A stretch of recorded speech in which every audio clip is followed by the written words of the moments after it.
Today's Coaching Minute is on a really important topic. That topic is time panic. Time panic is when things get canceled or delayed or condensed, and it's just that awful adrenaline feeling where you feel like you're not going to make it or you're not going to be on time, and it's just awful. So time panic happening occasionally is actually kind of a good thing. It allows you to use your resourcefulness. If you have a team or children that are observing you when this happens, you get to demonstrate that you're a grown-up and that you can handle change and that this is how it's done. But what if you feel like you're in a state of time panic all the time, like your entire life is time panic, one thing after another? If that's the case, and you're experiencing some pain from that, then it might be something that you want to look at. So I have 2 tips today.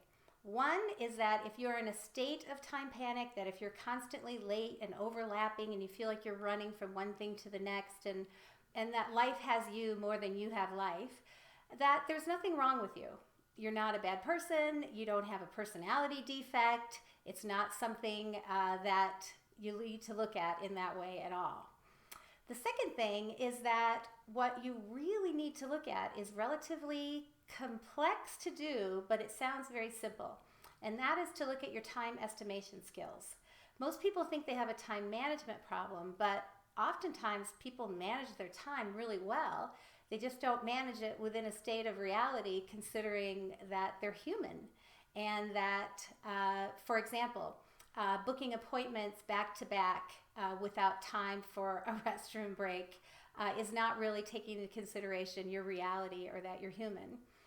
Or not leaving enough time to actually get from one appointment to another appointment, or one city to another, or giving yourself enough time to commute once you get to the city to make to the meeting. So it is something, like I said, that sounds very simple, but it's a very difficult thing to adjust.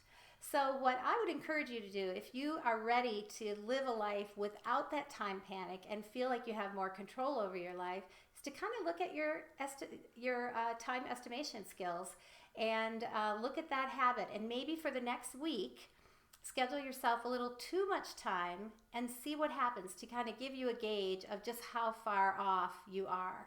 Sometimes we want to wish and make it so, or we feel pressure like it absolutely has to. I have to do these 5 meetings today, but it ends up being less quality.